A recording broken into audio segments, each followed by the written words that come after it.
दो लड़कों की जो फिल्म पिछली बार फ्लॉप हो चुकी है, उस दो लड़कों की फिल्म को इन लोगों ने फिर से रिलीज किया है। जो हमारे विरोधी हैं, वो क्या कर रहे हैं? ये सत्ता पाने के लिए तड़प रहे हैं, छटपटा रहे हैं। और सपा की स्थिति ये है कि यहां हर घंटे उसे अपने उम्मीदवार बदलने पड़ रहे हैं। मैं देश का पहला चुनाव देख रहा हूं जहां विपक्ष जीत का दावा नहीं कर रहा है। किसी विपक्ष के नेता से आपने सुना कि भाई उनकी सरकार बनेगी? सुना? कोई बोलता है?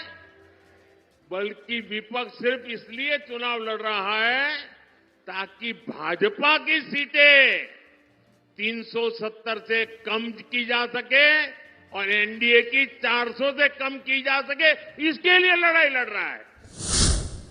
अब जो कांग्रेस बची है, उसके पास ना देश हित में नीतियां हैं और ना ही राष्ट्र निर्माण का विजन। पीएम मोदी ने सहारनपुर में चुनावी सभा के दौरान सपा कांग्रेस पर जमकर निशाना साधा और कहा कि राहुल अखिलेश की यह फिल्म पहले से ही यूपी में फ्लॉप है, उसके बाद भी इसे दोबारा रिलीज किया गया है। आइए देखते हैं पीएम का यह बयान। देश का पहला चुनाव देख रहा हूं जहां विपक्ष जीत का दावा नहीं कर रहा है। किसी विपक्ष के नेता से आपने सुना कि भाई उनकी सरकार बनेगी? सुना? कोई बोलता है? बल्कि विपक्ष सिर्फ इसलिए चुनाव लड़ रहा है ताकि भाजपा की सीटें 370 से कम की जा सके और एनडीए की 400 से कम की जा सके, इसके लिए लड़ाई लड़ रहा है। आज सपा की स्थिति ये है कि यहां हर घंटे उसे अपने उम्मीदवार बदलने पड़ रहे हैं। ये लोग उम्मीदवारों तक का फैसला नहीं पा रहे और कांग्रेस की स्थिति तो और विचित्र है। कांग्रेस को तो उम्मीदवार ही नहीं मिल रहे।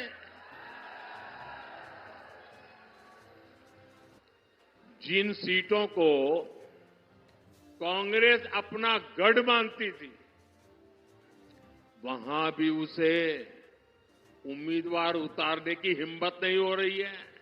मैंने तो देखा कुछ जगह पे जिसको उन्होंने उम्मीदवार घोषित कर दिया, टिकट दे दिया, उसने दूसरे दिन इस्तीफा दे दिया। यानी इंडी गठबंधन अस्थिरता और अनिश्चितता का दूसरा नाम बन चुका है। इसलिए देश आज उनकी एक भी बात को गंभीरता से नहीं ले रहा है। और मैं उत्तर प्रदेश को तो, क्योंकि यहां के लोग बहुत जानकार हैं, समझदार हैं, आपको याद होगा पुराना, यहां उत्तर प्रदेश में दो लड़कों की जो फिल्म पिछली बार फ्लॉप हो चुकी है, उस दो लड़कों की फिल्म को इन लोगों ने फिर से रिलीज किया है।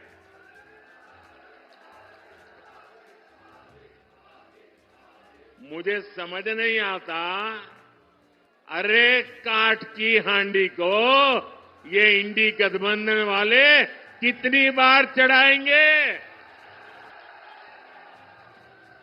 साथियों, कभी जिस कांग्रेस ने आजादी की लड़ाई लड़ी थी और कैसे बड़े बड़े दिग्गज कांग्रेस के साथ जुड़े हुए थे, महात्मा गांधी का नाम जुड़ा हुआ था, लेकिन आज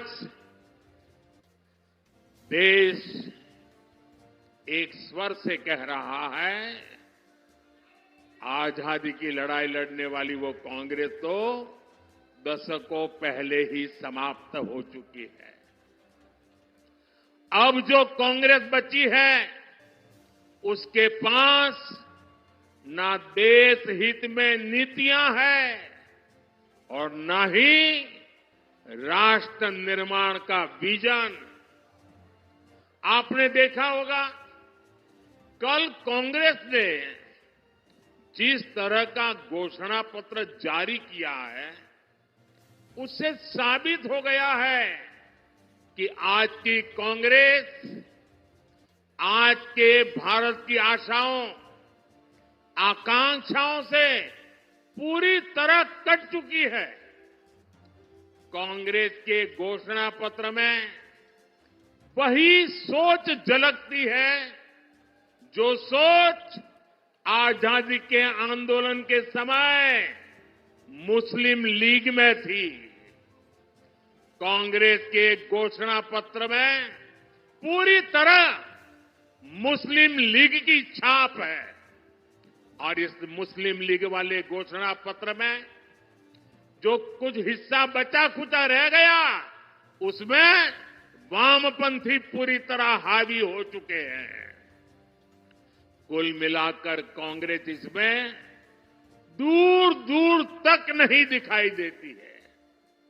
ऐसी कांग्रेस 21वीं सदी में भारत को आगे नहीं बढ़ा सकती। साथियों, आपने मेरा काम देखा है। हर पल देश के नाम, और मैं आपको कहता हूं 24/7 फॉर 2047, 24/7 फॉर 2047। ये मोदी हर पल आपके नाम, हर पल देश के नाम।